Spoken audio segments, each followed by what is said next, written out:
welcome to another episode of How To with Becca. I'm Becca, and today I'm going to teach you, with my friend Mel, hi, how to read tarot. Let's start with the very basics of tarot. Tarot cards, yeah. Okay, so tarot is all about finding your truest inner self by means of being spoken to by aliens in the entire universe, all speaking to you at once. You know, there's not really aliens in tarot. Wait, there's no aliens. It can be a language that you use to read the past, present, and future of yourself or somebody else. That's what I said, basically. Yeah. I also think all of that. Also, I would say it's a way to really get back at an ex. It's a way you could figure out how not to pay rent if you figure out what your landlord's cards are. You can't really affect other people's lives by reading tarot. I think that's a little dangerous. Want to bet? So we're going to teach you to read your past, present, and future through interpreting the words of not aliens. Yeah. Next up, we're going to talk about the history of tarot. So back in the Middle Ages, Merlin went into his cabinet of wizardry, and one day he opened it up and there was a deck of cards there. Then the Lady of the Lake came in. She said, "No, they're mine." She set him on fire. I've read it in a couple of different sources. Oh, that's cool. I mean, yeah, I definitely know that it's around the 16th century, and people debate like Italy or Egypt, maybe Merlin. Tarot is an ancient card game that involves 2 to 6 players, and whoever loses by having the least cards at the end suffers a gruesome death. That's not what it is. Okay, well, what is it? Well, like you said, they're an old system. These cards were created originally for royals and rich people, and it was a game to tell your life story. Kind of what I said. Kind of. Let's talk about the different suits of the cards. Now, naturally, we know that there are wands. Yes. Cups. Yes. Jacks. Kings. Queens. No. Unicorns. Yeah. Fairies. And witches. That was 60% right. You've definitely got cups and wands. And you also have discs. No, you don't. They're also called pentacles. Because I like to do the pentacle. Uh-huh. Discs, wands, swords, and cups. No witches. 3 are penises and 2 are vaginas, to help you remember. What? Swords, wands. Uh-huh. And then you got discs and cups. Those are the vaginas. Cool. I like it. Are you a witch? Yeah, I would call myself that. I mean, I don't think that's necessarily a burn 'em at the stake commentary anymore. It's just people who connect with magic. You love magic? I fear it too. Mm-hmm.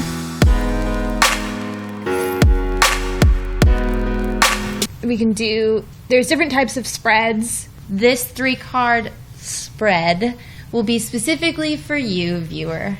You may or may not identify with what we draw, but there's will. something in it for everybody. And for you. Yeah, maybe. Here is your reading.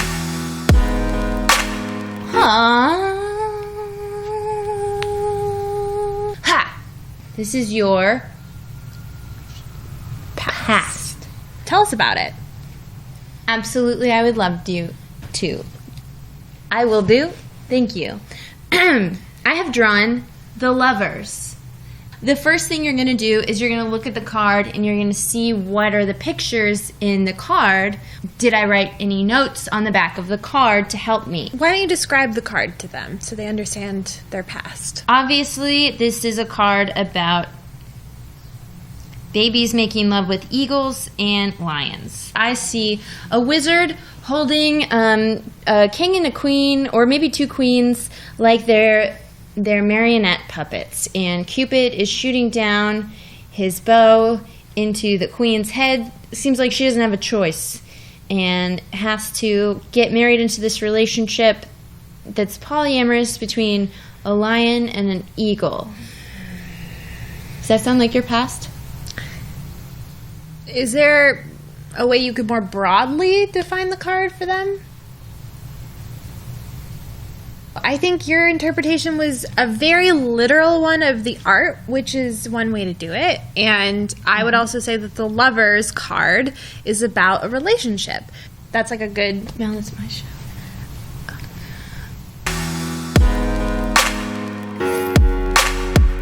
Okay, now I think it's time that we pick our second card. And remember that if you pick a second card that matches your first card, then you get to draw a card for free, right?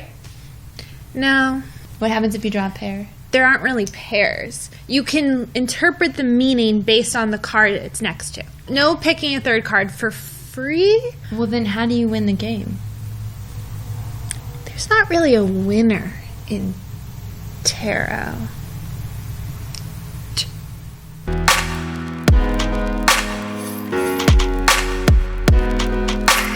On to the present. Okay, so this is the Aquaman. Fool. The Fool.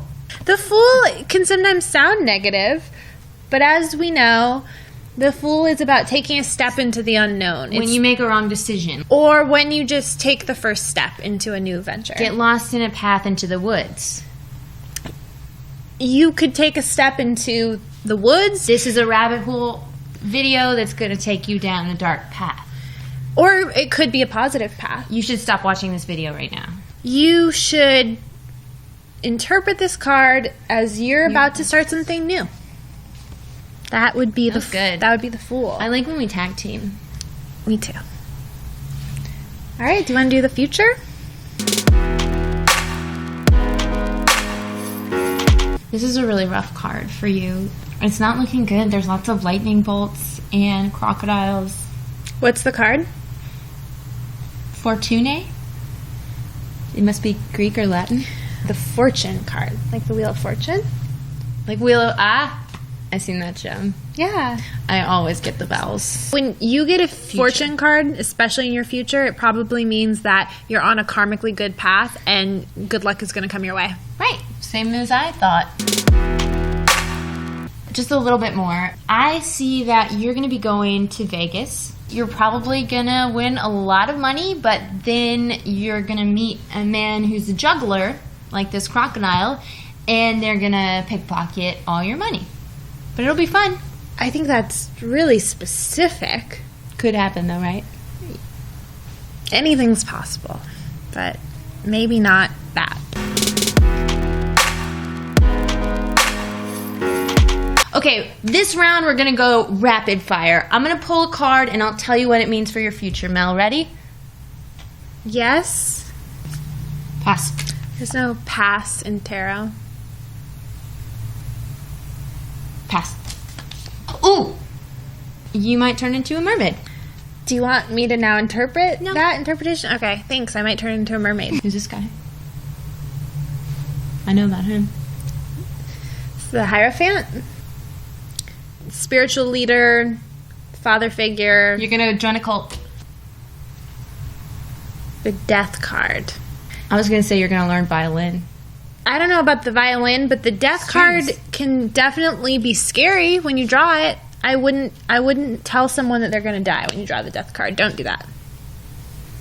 You think they're going to die? No. You just don't want to tell them. It's more of a metaphorical death for something in your life. You're going to kill a cat. Maybe they would start a new job or end a relationship. Think about what you need to metaphorically kill. Not a cat. Don't kill a cat. Okay, now Mel's going to rapid fire read my fortune. Passing's allowed. You can pass. There's no passing and there's not really rapid fire, but I'll pull some cards for you. That's what I said. Okay, so you got the Four of Wands, which is about completing an idea, something in your career. We're going to finish this video. Oh, you got the Empress in reverse. The Empress upright is a potent mother figure, especially like giving birth to an idea or a project. So in reverse, it could mean that you're not going to have a great project completion. It's a confusing spread. I thought you were good at tarot.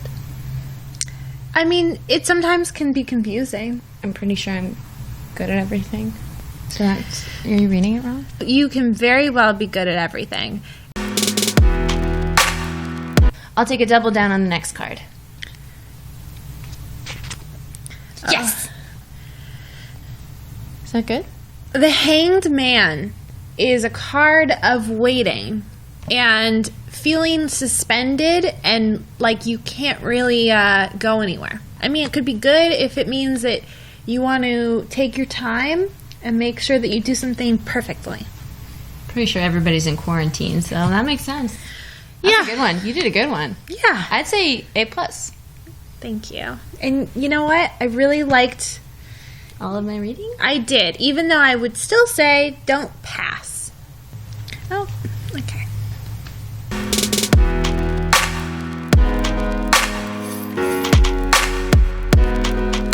Well, that's all the time we have on How To with Becca because we got a busy schedule. Thanks so much for joining us. And Mel, special thank you to you. Thanks for having me. It's been really great learning tarot from you. Well, we'd love to have you back on How To with Becca. Thank you. You're welcome. You're welcome.